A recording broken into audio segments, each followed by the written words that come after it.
Thank you for listening to The Real Deal with Damian Adams. This is Real Sports Talk for the Real Sports fan. And I definitely appreciate all you Real Sports fans who are listening right now. If you're listening on Apple Podcasts, thank you, thank you, thank you. Please do me a huge favor. Go to the ratings and review page and leave this podcast a 5-star review. That 1, 2, 3, 4, 5. That 5-star rating review will definitely be appreciated. If you do leave a 5-star review, you will get a shout out, just like my man Tyrus Ray from the show Say What? Say It Again, that you can find on all podcast platforms or live on Facebook. If you go ahead and follow the page and follow him on Facebook, you'll find when he does the show. So big shout out to Tyrus Ray for leaving that dope review for me. I definitely appreciate it. You're listening to this podcast on any other platform, Spotify, Audible, Google Podcasts, wherever you're listening to this podcast, please share it from that platform. I will definitely appreciate it. Now, today's a very special show that is sponsored by fantasydata.com. If you go to fantasydata.com and use promo code REAL411, you get 25% off and you get an edge on all your fantasy needs. If it's fantasy basketball, fantasy baseball, fantasy football when that comes back up. So go ahead and go to fantasydata.com, use my promo code REAL411 and get 25% off. Now, today is a very special show. I have a lot to get into, but it's just me and you today. Just me and you, just me and you. Ooh, it's been a minute since the vocals like that. The vocals sound kind of nice right there, but it's just me and you today. Got a lot to get into, from the Real Deal headlines with Dak Prescott, Cam Newton, Joel Embiid being injured, Drew Brees announcing his retirement. You also have the NBA midseason awards to get into, a new segment that will be going ahead and debuting today called Man Shut Up or Man Talk Your Ish. I think we're going to have a lot of fun with that segment as well. But before I get into all that, we do have to start this show on a somber note. We did lose one of the all-time greats in the boxing world, as marvelous Marvin Hagler passed away yesterday. I'm recording this on the 14th, and he went home on the 13th. And when you think about Marvin Hagler, the word marvelous definitely fit. It's, how you would describe a warrior of his caliber. You think about when he fought during the 80s. He started his career in 73, but we think about him during the 80s in the middleweight division, along with Sugar Ray Leonard and Roberto Duran and Tommy Hearns. And you can make a strong argument that he was the best of the four that ruled the division during that time. And all his fights were legendary because he was going to come at you, come strong, and either you were going to knock him out or he was going to knock you out. It was going to take a lot to go to a decision with him. And we saw that in one of the greatest fights of all time. A lot of people call it the 3 rounds of hell when he fought against Thomas Hearns. If you want to know what he was about, watch that fight. I didn't get to watch him live, right? Because he was before my time. I was born in 90. He retired in 87 after the Sugar Ray Leonard fight that he thought he was robbed in. A lot of people agree with him that he was robbed in that fight. He retired and walked away from boxing. But he retired as somebody who left us wanting more. Right? We wanted more from him because he was so great and gave us so many memories. So rest in peace to marvelous Marvin Hagler, and my condolences go out to his family and friends. And today's show will definitely be marvelous in his honor. Now let's get to the Real Deal headlines. First, happened this past week, Dak Prescott finally got his long-term deal with the Dallas Cowboys. 4 years, $164 million, $126 million guaranteed, a $66 million signing bonus. Good Lord, that's a lot of money, in the words of the great Chris Rock. And in $75 million he will get over the first year. Crazy, crazy money. And I've seen a lot of different takes about this. And some people saying that they're spending too much on Dak Prescott. Why would you spend that much on a quarterback coming back off of a devastating injury like he had last season, right? We all saw it against the Giants where, he had a compound fracture of his leg. And I get to concern somewhat, a little bit, right? Because coming off that injury, you wonder if he'll be right mentally, if he'll be able to get over it, the mental aspect of it. But I'm pretty sure on the physical side, the Cowboys had to make sure he was good. They had to check on everything, cross their T's and dot their I's before they literally did that on the contract. Come on, this is a billion-dollar organization. They're not going to invest this much money in somebody who they're not sure will be right physically. Now, mentally, they can't check on that. They don't know if that's going to be right until he gets on that field next season. But they had to make sure physically he was okay before they signed this deal or offered him this deal to sign, right? And for the people saying that this is too much on Dak Prescott, if he does come back right mentally and is able to get back to doing what he was doing before he got hurt, he's a top 10 quarterback. When I don't know if people understand how hard it is to get a top 10 quarterback, especially someone in their prime. Dak Prescott's 27 years old. Top 10 quarterback in this league in his prime. You can't just let him go. That's franchise suicide. Think about how many franchises just wish and beg and just pray that one day they get a top 10 quarterback. Look at the Jets, for example. When was the last time the Jets had a top 10 quarterback in this league? Like, really think about it. The Jets. Shout out to my man Jansen Harris, who is the host of the Final Play podcast. He's a Jets fan. He knows what I'm talking about. He knows the anguish and the despair they've been going through trying to find that guy, a top 10 quarterback, a franchise quarterback, somebody you believe can be the best quarterback on a Super Bowl team that doesn't have an all-time great defense. I'm not talking about a Trent Dilfer to win with Baltimore or a Brad Johnson to win with the Buccaneers. I'm talking about the normal quarterbacks you need to win a Super Bowl. You got to pay this type of money for them. You got to. And a lot of people might say, well, once you pay him that much, you can't fill other positions. Yes, you can. That's what the draft is for. And plus, the way they set up this contract, his cap hit isn't even that big. So you're still going to have money to relocate and allocate to other situations on the team. This is a great deal for both sides. Dak Prescott he gets his no franchise tag clause. He also gets the no trade clause. And the Cowboys have a top 10 quarterback in his prime locked in for the next 4 years and have first dibs when his contract is up. And if he isn't great during those 4 years, we all know how the NFL works. You can get cut at any time during those 4 years, especially with the contract being front loaded the way it is. It's a great deal. You got to sign him. Ask the Jets how hard it is to find a top 10 quarterback. You can't just let him go. You got to sign him. And speaking of quarterbacks that were top 10 at one time, Cam Newton got re-signed by the Patriots for a 1-year deal that's worth up to $14 million. I think that's a big part that's not being said enough. 1 year worth up to $14 million. So when you look at his contract, it's only $5 million in base salary. So you have $2 million signing bonus. You have $1.5 million in base salary and $1.5 million in per game roster bonuses. The other $9 million is for incentives based on making the playoffs, him making the Pro Bowl, being All Pro, being MVP, or them getting to the Super Bowl. So those incentives are very hard to reach.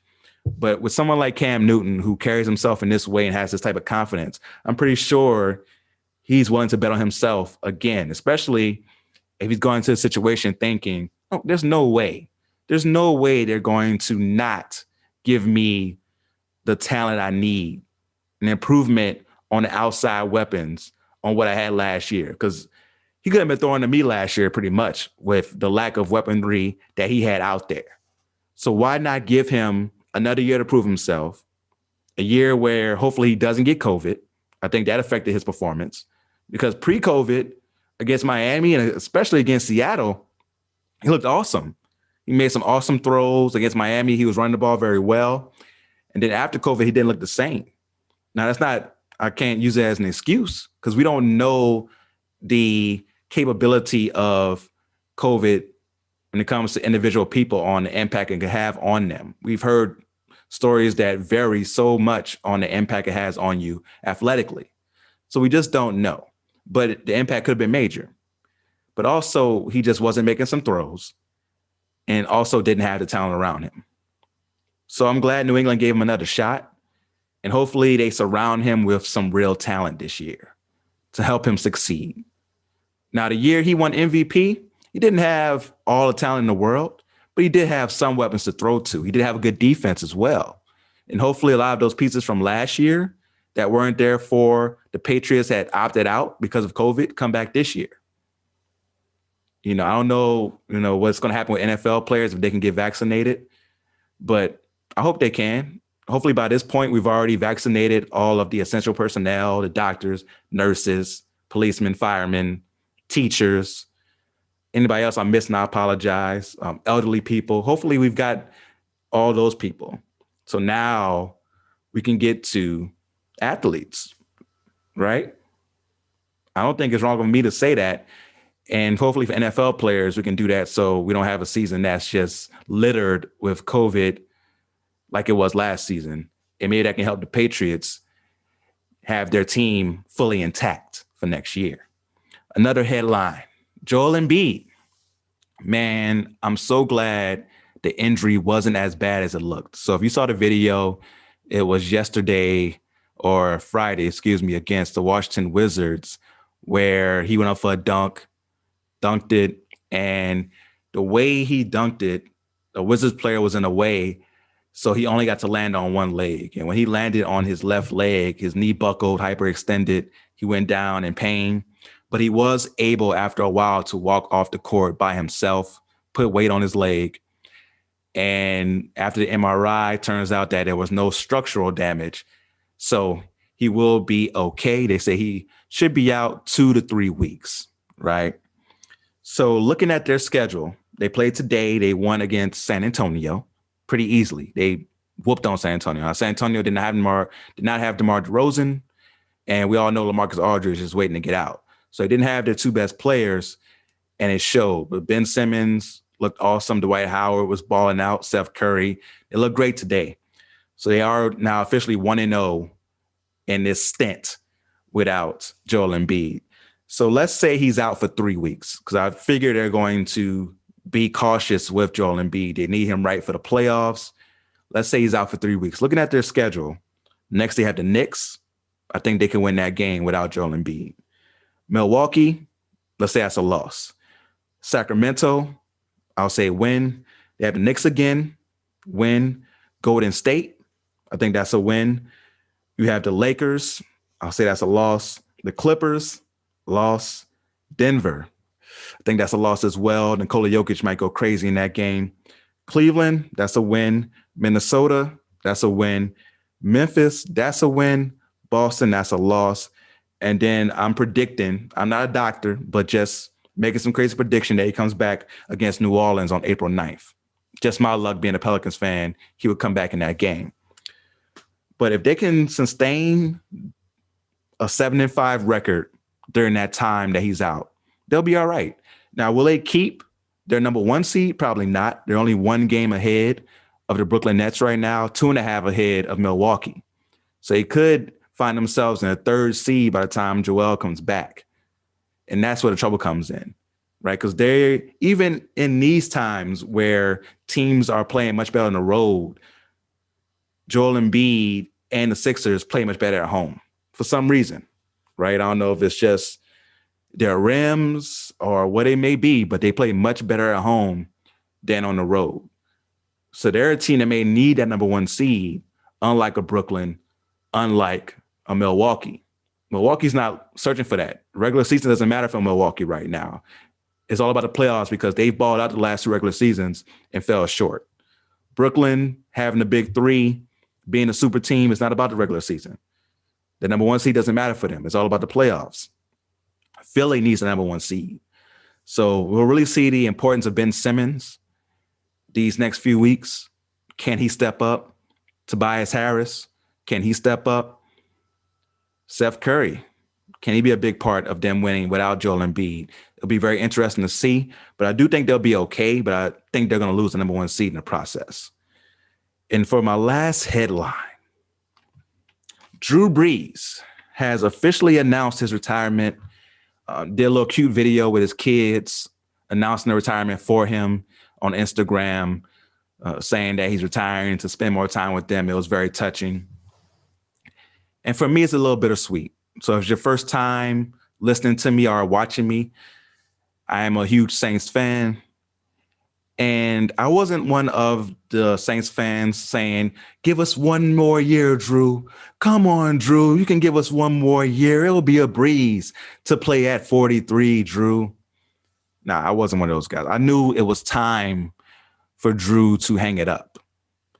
But it's still bittersweet when it's now realistic, because I just talked about how hard it is to get a top 10 quarterback in this league, a franchise guy.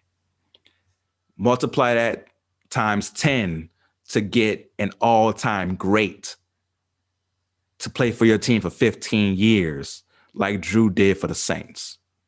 I have Drew in my top 5 all time. A lot of people may have him top 10. I'm not going to argue with you. You have him, 6, 7, 8. I get it. A lot of great quarterbacks throughout history. If you have him outside of the top 10, I think that's a little ridiculous. You might just be hating at that point. If you look at his career, 13-time Pro Bowler, 1-time All-Pro, 2004 Comeback Player of the Year, 2-time Offensive Player of the Year, retired as the all-time leader in passing yards and completions with over 80,000 yards. Just absolutely ridiculous. 571 touchdowns, 243 interceptions. Finished his career with a completion percentage of 67.7%, which is now second all-time behind Deshaun Watson. And when you look at his career, man, led the league in completion percentage multiple times. Was able to throw for over 5,000 yards multiple times. He's the only player to do that more than once. A lot of people say, oh, it's so easy to throw 5,000 yards. It's still only one person do it more than once, which means it's not that easy to do and should be respected, the fact that Drew was able to do it that many times. And for his legacy, I think his legacy is being the savior of a franchise, right? Greatest Saint of all time. You think about the Saints pre-Drew Brees and Sean Payton. Franchise was a joke, right? They were called the Aints. People wearing paper bags over their heads going to the games. And I get we had some success pre-Drew, right? We had the Dome Patrol era that made it to a few playoff games. Didn't win any, but made it to the playoffs a few times. We had the Aaron Brooks, Joe Horn, Deuce McAllister era, where we won our first playoff game and had some talented teams that underachieved during that era. And then once Drew Brees came, we became a team that was expected to do something every year. Now, did we live up to the billing every year? No, we had some tough finishes there, right? Some really bad, just bad luck. You think about the Minnesota Miracle, the no call in NOLA. Drew Brees went through some tough times along with the Super Bowl victory that we had in 2009. And me being a Saints fan, being from New Orleans, grew up right outside New Orleans on the West Bank in Marrero. When we won the Super Bowl, it was my first time crying over a sporting event. Tears of joy, because I was so happy for the team and the city. You think about it, 4 years earlier, Hurricane Katrina destroyed a lot of New Orleans and outside areas. And the one thing that we were able to hold on to was the Saints. I don't think there's any city that's more connected to their team than the Saints in New Orleans. That's why Saints fans go so hard for their team, because it's more than just football. Like the statue outside of the Superdome of the block punt that happened on Monday Night Football in the first game back in the Superdome after Hurricane Katrina represents so much more than just a block punt. It's the city coming back, people screaming in the Superdome, and Drew Brees was a part of that. Not just on the field, but has done so much for New Orleans, donating money, donating time. And I know he said some things that haven't been popular. I've come down on him for saying some of the things he said about standing for the flag and all those things. I've been tough on him for that. But when you look at what he's done as a person with him and his wife for the city and for just causes in general, he has a one-time Walter Payton Man of the Year because of all the things he's done. You have to respect it. And you have to respect what he's done for the Saints, making us a respectable franchise. Now, going into next year, even without him, you're like, okay, the Saints can still be good and are expected to do well. And he was a part of changing the culture. We went from paper bags on our heads, expecting to be losers, to contenders year in and year out. We had a stretch there with him where it wasn't on him, but our defenses were really bad. Some of the baddest defenses of all time. And we went 7-9. But if you gave him a decent defense, you know the Saints had a chance to win. And that's his legacy. He changed the culture of a franchise. And I don't think people know how hard that is to do, to change a losing culture into a winning one. Him and Sean Payton did that. He's the first ballot Hall of Famer, one of the greatest of all time, definitely the greatest Saint of all time. So thank you, Drew, for all the memories. And we definitely appreciate you. We know that you're going to eat free for New Orleans for the rest of your life. And, you know, it's bittersweet. I know it's time for us to move on. It's time for us to remember you as you were and not as you would be if you continue to play. So thank you, Drew, for the memories. We will appreciate it. Never will forget you. You're going to get a statue outside of the Superdome, definitely, probably by next year. They're going to not waste any time on that. Of course, you're going to have your number retired in the rafters and all that stuff. And you may be the first person that I attend your Hall of Fame speech when that comes up 5 years from now. That's how much you've meant to me, City of New Orleans, and the Saints. So thank you one more time. So that's it for the Real Deal headlines. We're going to go ahead and take our first music break. And then when we come back, I'm going to debut a new segment called Man, Shut Up, or Man, Talk Your Ish. We should have some fun with that. We'll be right back.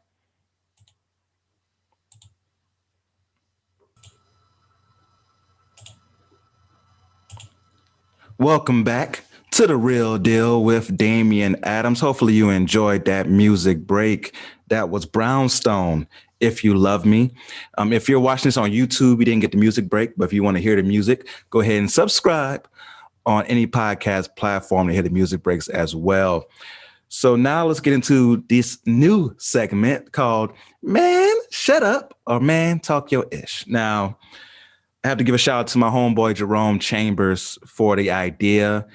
We argue about sports all the time. And back when we was in the Navy, whenever he would say something stupid, I would hit him with, man, shut up. So he was like, you should do that for a segment on your show.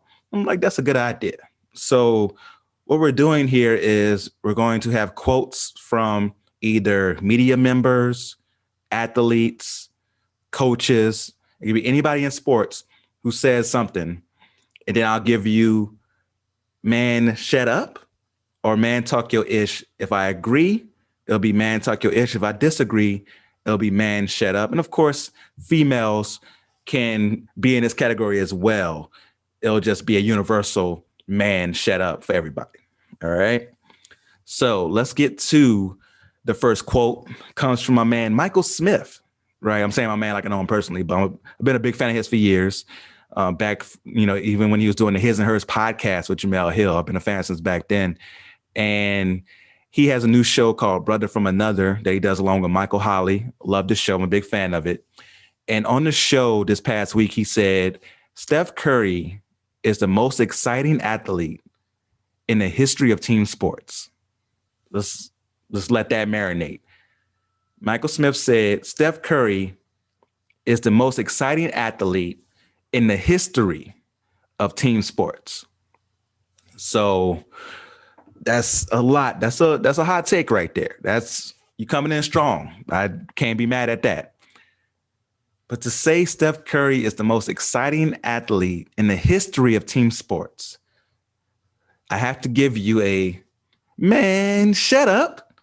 The most exciting athlete in the history of team sports. Forever. Forever, ever, forever, ever, forever. in the history of team sports.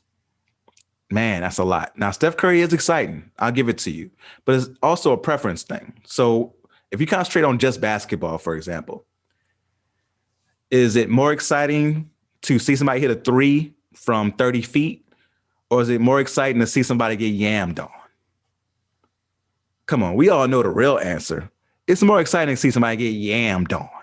When Anthony Edwards yammed on that dude from Toronto, and it was one of the nastiest dunks we've seen in years, it's going to be up there. Like when we talk about nastiest in-game dunks of all time, that Anthony Edwards dunk will be in the conversation. You jump out of your seat when you see that. When Steph pulls up from 30, it's very exciting. You might get a ooh, you might get an ah. But when somebody get yammed on, you jump. Oh, you jump up. That just innate. If you love basketball, when somebody gets yammed on, it's nothing like it. So Steph Curry, just on that aspect, can't be the most exciting athlete in team sport history or basketball history, let alone that, because he can't give you that factor. Now, he does have a lot of swag in his game. I love when he shoots, turns around before it goes in. He does a shimmy down the court. He does have some exciting factors to his game. But you can't say he's more exciting than Jordan, more exciting than Vince Carter. When we saw Vince Carter yam on like Alonzo Mourning, Dikembe Mutombo, Tim Duncan, those moments are more exciting than Steph pulling up from 30. Come on, man. You can't. And then when you involve other sports, think about somebody like Deion Sanders. When he got an interception, it was a good chance of him taking it all away. Ed Reed. I think those guys will qualify as more exciting than Steph Curry. Barry Sanders. If you want to go baseball, Ken Griffey Jr., when he stepped up to the plate, the fact that he was also a Golden Glove level defender, can rob a home run, dive and catch it. Barry Bonds, when he was going after the home run record. I can't say Steph is the most exciting athlete in the history of team sports. That's a little too far. So, yeah, as much as I respect Michael Smith, I got to give you a man, shut up.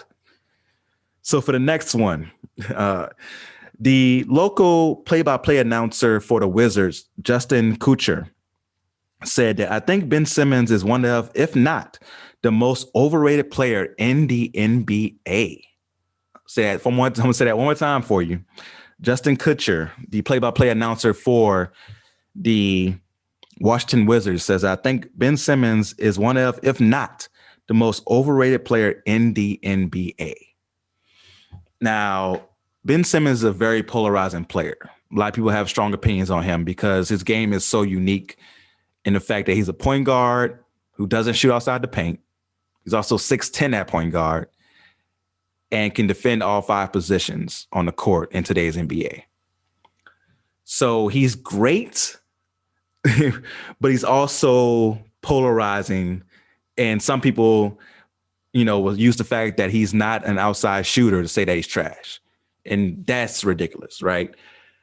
But I think now, when we look at Ben Simmons, to say that he's the most overrated player in the NBA, I have to give you a man, shut up. What?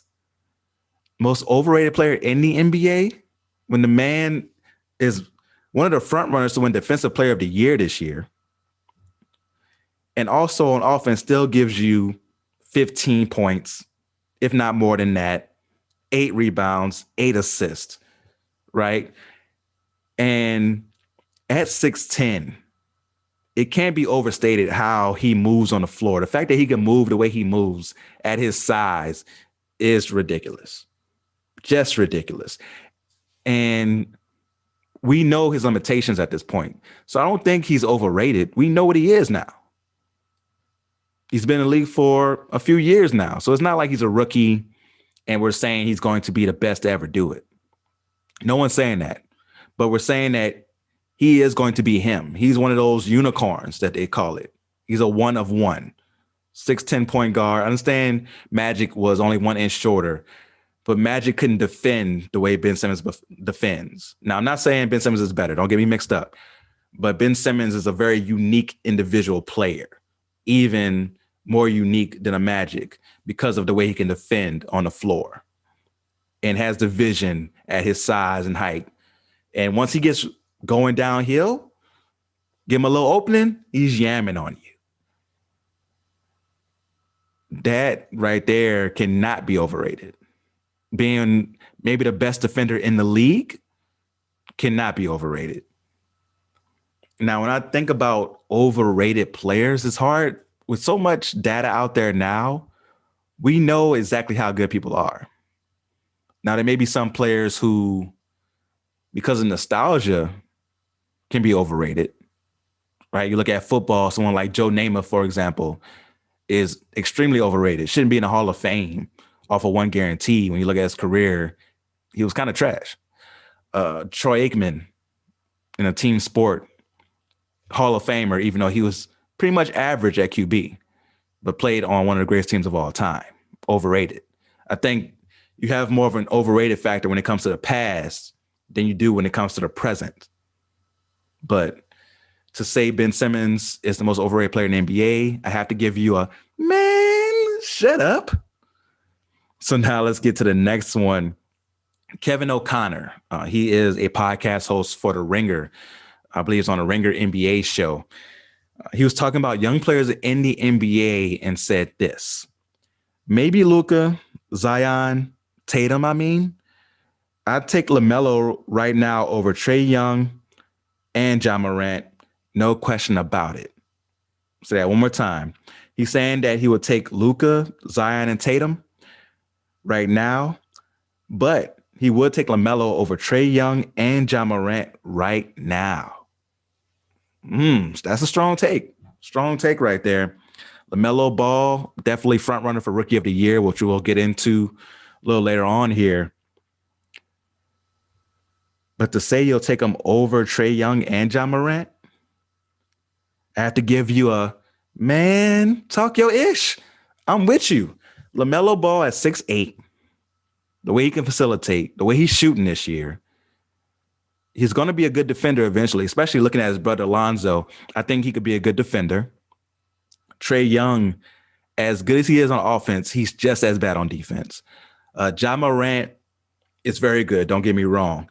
But I think LaMelo's ceiling is higher than what he can do. Ja Morant has a Russell Westbrook type athleticism. I think he is a better decision maker than Russell. So don't get me wrong on that. But it takes time to see it. With LaMelo, we see it now. We see the decision-making now. We see how special he is now at 19 years old. It's scary. So I do think I would take him over Trae Young and Ja Morant as well. Maybe I'm crazy. Please let me know in the comment section below. All right? Or on Twitter, wherever you happen to be able to reach me. All right? So we're going to go ahead and take our next music break. Or if you're on YouTube, we'll be right back. All right? We'll be right back after this music break.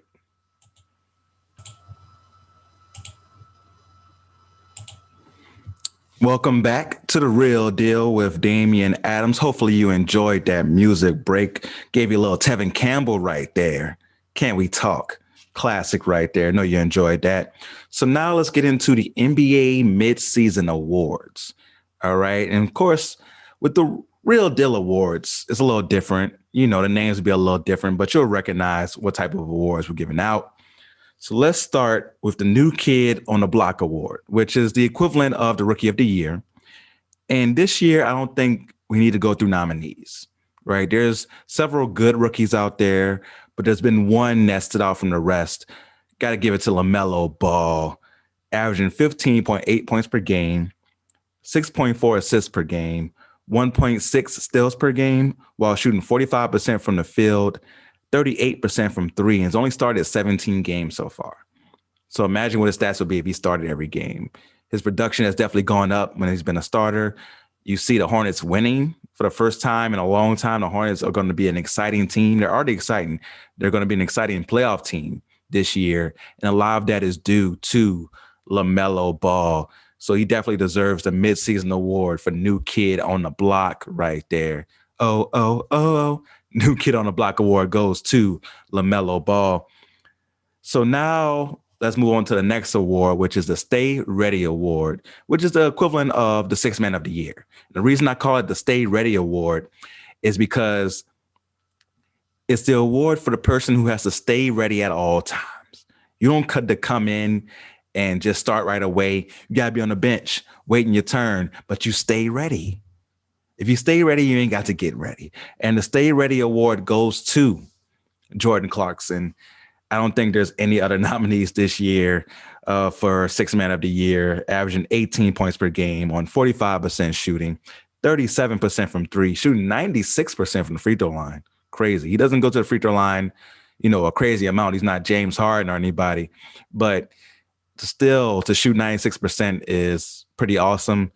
He's been efficient this year and is a big part of why the Utah Jazz may be a legit threat this year to mess up our normal LeBron James versus, the Eastern contender this year type matchup. Utah might mess it up. They might mess up we're not going to get Clippers, Lakers conference finals, right? Because Utah is going to be right there saying we're here to stay. Or maybe they won't. We'll see in the playoffs if Jordan Clarkson can be that same guy that he has been in the regular season. So now let's get to some harder awards that are going to be harder to determine. The Coach Carter Award. Now, of course, that's for Coach of the Year.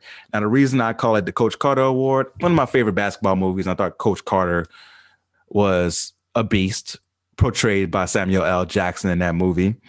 So looking at the Coach Carter Award nominees, first we have Quinn Snyder. Of course, he's the coach for Utah. Today, they were 28-9.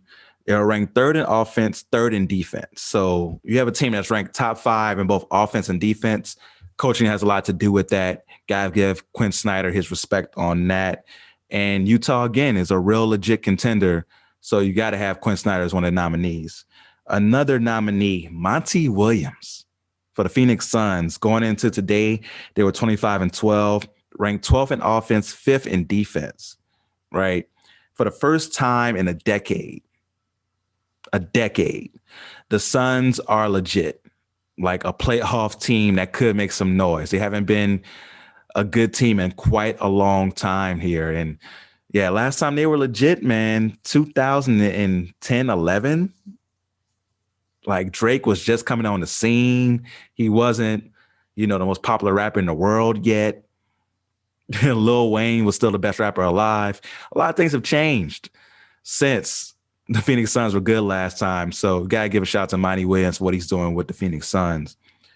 For our third nominee, Tom Thibodeau for the New York Knicks. They are 20-19, first in defense, only giving up 105 points per game. That's definitely his imprint.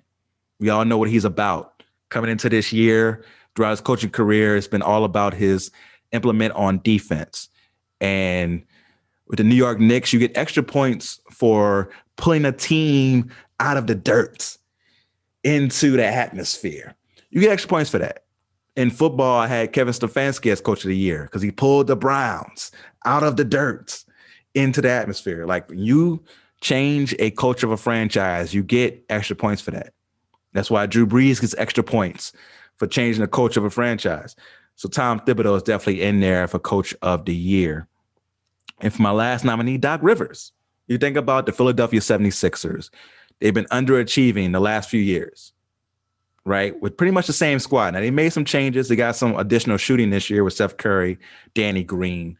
Definitely helps. Tobias Harris has been unleashed, right? Joel Embiid playing at an MVP level. Ben Simmons doing what he does. And Dwight Howard coming off the bench, been balling this year. But all that comes together when you have the right coach, right? And Doc Rivers has definitely unlocked this team. Tobias Harris plays his best under Doc. Joel Embiid playing his best of his career. Ben Simmons being a defensive monster that he is. I think it all comes together when a coach sets the roles from the beginning. Lets you know, hey, Joel Embiid's our best guy. We need him to be MVP. But Ben Simmons, we want you to be Defensive Player of the Year this year. and also be a great point guard like you can be.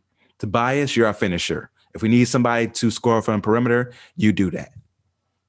Steph Curry, green light. I think Doc sets the roles for the players, holds them accountable, but also gives them freedom. And I think that's a very good balance to have as a coach. So I got to have Doc there. So those were the 4 nominees. Who is the winner of the mid-season Real Deal Coach Carter Award? Drum roll, please. Sorry for the ghetto drum roll. But the winner of the mid-season Coach Carter Award is Monty Williams. Yes, gotta give it to Monty. Me being a Pelicans fan, I, at the time, right, if you want to go back and search it, you can find it. At the time, said it was a bad idea to fire Monty Williams. He did nothing but improve as a coach with us, right? You think about it. His first year, he had Chris Paul. We made it to the playoffs. We lost to the Lakers in the first round. He had to rebuild. You lose Chris Paul, have a rebuilding year, then you get Anthony Davis. Anthony Davis isn't the most healthy player his first few years. Dealing with injuries, you're dealing with a weird roster where we had Eric Gordon. We also had Tyreek Evans and Drew Holiday, players that kind of didn't mesh with each other, all great individual talents, but didn't mesh well with each other along with Anthony Davis, right? But he still was able to improve the record each and every year. And we fired him chasing after this special offense with Alvin Gentry that obviously didn't work because now we got Stan Van Gundy. So Monty Williams, as a Pelicans fan, I miss you, but the Suns are very lucky to have you, and that's why you are the mid-season Coach Carter Award winner. So now let's move on to the Shooting With Me in the Gym Award. You wasn't with me shooting in the gym? That is the equivalent of the most improved player. And when you look at the nominees for most improved player, we got some good nominees this year. So the first nominee is Jeremy Grant. So Jeremy Grant last year played for Denver and has increased his points per game from 12 to 23.6. Crazy improvement. Now, you can also look at his role. With Denver, he was a role player, right? Because they also have Joker and also have my man Jamal Murray. Jeremy Grant wasn't going to get the ball, and plus Michael Porter Jr. stepped up. So he was going to be the 4th, 5th option on that team. With Detroit, he is the number 1 option on that squad. And you see it with what he's able to do offensively. Now, it's hard to know if he truly improved or now it's just getting a chance to show his skills in a bigger role. And it's also not affecting winning. So that may go against him in this category. But Jeremy Grant is a good nominee for most improved player. Or you wasn't shooting me in the gym? As I messed that up. But yeah, Jeremy Grant's the first nominee. For the second nominee, got to go with Chris Boucher. Right, Chris Boucher for the Toronto Raptors improved from 6.6 points per game to 14.1 points per game this year. Also improved his field goal percentage from 47 to 53. Went from 1 block to 2 blocks per game, and that's with more minutes. He went from 13 to 24 minutes per game. So he definitely showed some improvement. Shout out to Chris Boucher. For the third nominee, Julius Randle. Julius Randle went from 19.5 to 23 points per game, went from 9.7 rebounds to 11 rebounds per game, went from 3.1 assists to 5.7 assists per game, also improved his field goal percentage from 46 to 48, and his three-point percentage from 27 to 41. Playing the same role and improved in each and every category.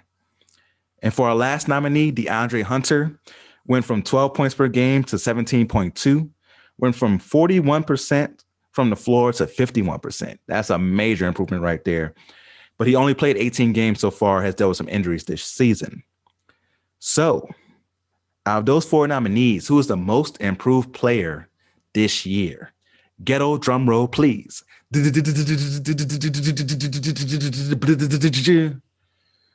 the winner is Julius Randle, y'all. Julius Randle, come on, man. You saw the stats. He improved in each and every stat, playing the same role, playing better defensively, which you have to give credit to Tom Thibodeau. Doing it all, man. So Jeremy Grant deserves the award for midseason shooting with me in the gym. All right. So the last award before we take our next music break, Defensive Player of the Year. I think it comes down to two people, Rudy Gobert, Ben Simmons. So you look at Rudy Gobert, he is the anchor for the Utah Jazz, one of the best defensive teams in the league, and has been consistently good on defense throughout his time in the league. And he deserves all the credit for that. Their defensive structure is basically, we can play hard on the outside because we know if you drive past us, we got Rudy Gobert waiting down there for you. And he's going to make it extremely tough to score around the basket. And that's a great strategy when you have somebody as good at protecting the basket as Rudy Gobert, right? Ben Simmons can play 1 through 5 on defense. We've seen him lock down Donovan Mitchell and then turn around and have to guard LeBron James. That's how versatile he is. You need him to guard the big man on a switch, no problem at all. And Utah is better than Philly defensively as a team, but Ben Simmons, in my opinion, with his versatility, deserves Defensive Player of the Year so far this year, right? That's my lockdown award winner right there, Ben Simmons. So just to recap the awards so far, for the New Kid on the Block award, which is Rookie of the Year, we got LaMelo Ball. For the Stay Ready award, which is Sixth Man of the Year, Jordan Clarkson. For the Coach Carter award, got that going to my man Monty Williams for the Phoenix Suns. For the Most Improved Player, Julius Randle. For Defensive Player of the Year, we got Ben Simmons. So we're going to get ready to take our next music break. When we come back, we're going to do the all NBA teams for the midseason and top 5 in an MVP race. All right. So we're going to take a quick music break and be right back.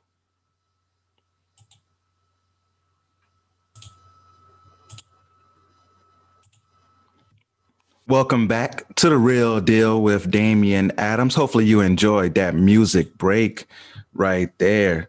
Another classic R&B jam. If you know me, I'm a huge 90s head. So that's why I'm giving you the 90s R&B jams today.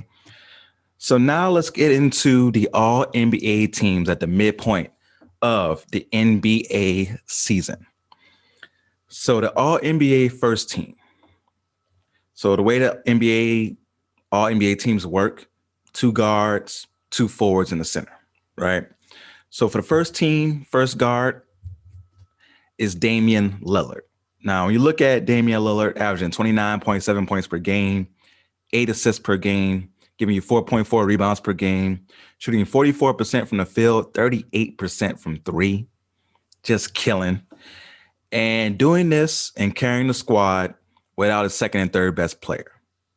Gotta love it. Gotta give it respect. That's why he's my first team guard. My second first team guard. I'm not a fan of this guy's actions, right? But I have to give respect where it's due. When you look at what James Harden has done since joining the Brooklyn Nets, I would be a hypocrite if I didn't acknowledge it. So since joining the Brooklyn Nets, he's given you 25.3 points per game, 11.2 assists per game, 8.8 rebounds per game. Crazy. Shooting 49% from the field, 40% from 3, right? And also has played better defense as of late. And they have been winning without Kevin Durant. A big part of that is James Harden running the offense, facilitating the ball, making great decisions. So I got to give James Harden respect, man, and put him on first team All-NBA. For the forwards, of course, LeBron James. You already know that. LeBron giving you 25.6 points per game, 7.8 assists per game, 7.9 rebounds, shooting 50% from the floor, 35% from 3. Anthony Davis, once he comes back fully and healthy, we all know how good this team is because LeBron James is that guy.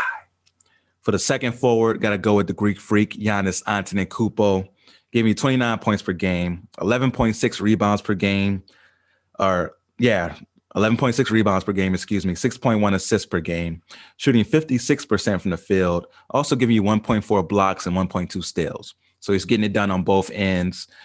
Still playing at an MVP level. I don't think he'll get many votes because, it's going to be some voter fatigue with him this year, but he's balling and the Bucks are starting to find their groove.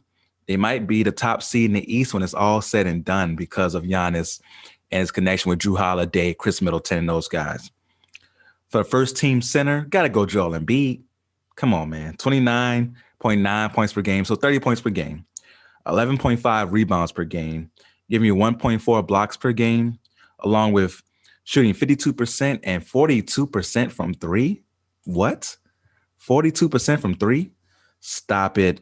Just an absolute monster on both ends of the floor. So for my first team, Damian Lillard, James Harden, LeBron James, Giannis Antetokounmpo, and Joel Embiid. So now for my second team, All-NBA at the midseason. Got to start with Steph Curry. Balling out, has the Warriors in playoff position, and it's all on him offensively pretty much. He's giving you 29.3 points per game, 6.2 assists, 5.4 rebounds per game, okay, while shooting 47% from the field and 40% from three on a crazy amount of three-pointers because the team depends on his movement and his shooting to get everybody else open. So Steph Curry is my first guard on the second team for the real deal All-NBA midseason awards. For my second guard on the second team, got to go with Luka Doncic, 28.2 points per game, 9.1 assists, 8.4 rebounds per game, while shooting 47% from the field and 35% from three. I was critical of his three-point shooting earlier in the year. He has improved on that throughout the season, so I have to give him respect on that. And he's a beast, man, and has Dallas right back in that playoff picture. He's been the one leading that charge, so I have to give him respect on that. For the forwards, I got both the forwards from the Clippers, Kawhi Leonard and Paul George. To look at Kawhi Leonard, 27 points per game, 6.4 rebounds per game, while also getting you 5 assists per game, shooting 51% from the floor, 40% from three, and 87% from the free throw line. Those splits are crazy. Paul George giving you 23.5 points per game, 6.1 rebounds per game, 5.4 assists per game, while shooting 49% from the field, 45% from three, and 88% from the free throw line. Nuts. Nikola Jokic is shooting 27.1 points per game, 8.6 assists per game, 11.1 rebounds, shooting 56% from the free throw line or from the field, and 41% from three. His offensive numbers are crazy. I know he's not the best defender, but you can't go past the second team with him, with what he's doing on offense. Absolutely nuts. Absolutely nuts.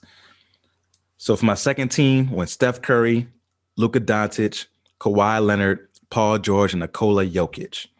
For the third team, got to go with Kyrie Irving, giving you 27.4 points per game, 5.8 assists per game, 5 rebounds per game, while shooting 51% from the floor and 40% from three. Come on. It's ridiculous. It's absolutely ridiculous. For the second guard, I had a really hard time with this one. You got to think about it. There's so many people that could qualify for this position, right? Bradley Beal, who's leading the league in points per game. You got Jaylen Brown, who's been balling out for the Celtics. You have Devin Booker, Chris Paul. Who do you put here for that last guard spot? I went with Chris Paul, giving you 16 points per game, almost 9 assists, pretty much 5 rebounds, shooting 47% from the floor, 39% from three, and has been the catalyst for a Phoenix team to finally be relevant. And they're the second seed in the Western Conference right now. Hasn't been in the playoffs the last 10 years. Add Chris Paul, number 2 seed. That matters a lot. So I went with Chris Paul over Bradley Beal there. A tough one. For the forwards, Jason Tatum, giving you 25.1 points per game, 7 rebounds per game, 4.4 assists per game, while shooting 44% from the floor and 37% from three. Zion Williamson is my second forward. Yes, I said it. Like actually last week, I got Zion. Zion Williamson, 25.5 points per game, 7.1 rebounds per game, shooting 61% from the field. 61. Crazy. And he's just getting better and better each week. So I got Zion as my last forward on the all NBA teams. And for the last center, I got to go Rudy Gobert. What he does defensively, also offensively with the screen assist. Like he leads the league in screen assist, which means when he sets a screen, the player that he's setting the screen for scores because he sets really good screens. That matters a lot. Something that we might not pay attention to. Is not sexy, but it matters. And giving you 14.2 points per game, almost 3 blocks per game, Rudy Gobert. So let me recap all three teams here. For the first team, all NBA at the midseason point, got Damian Lillard, James Harden, LeBron James, Giannis Antetokounmpo, and Joel Embiid. For the second team, I got Steph Curry, Luka Doncic, Kawhi Leonard, Paul George, and Nikola Jokic. For the third team, got Kyrie Irving, Chris Paul, Jason Tatum, Zion Williamson, and Rudy Gobert. So now let's get into the top 5 of the MVP race. Who are the top 5 in the most valuable player race? Whew, this was tough. But at number 5, going with a surprise, y'all. Jimmy Butler. Now, I didn't mention Jimmy Butler in the all-NBA teams, but when you think about MVP, he's in there. Now, the reason he didn't qualify for the all-NBA teams, he missed a lot of games earlier this year. When you look at MVP, that kind of made his case for MVP. Miami struggled hella hard this year without Jimmy Butler. Jimmy Butler comes back. They're now the 4th seed in the Eastern Conference, looking like a team that could contend for the Eastern Conference crown once again. Jimmy Butler doesn't have the sex appeal of other athletes, right? I'm not talking about looks. I'm talking about their play style, right? But he wins.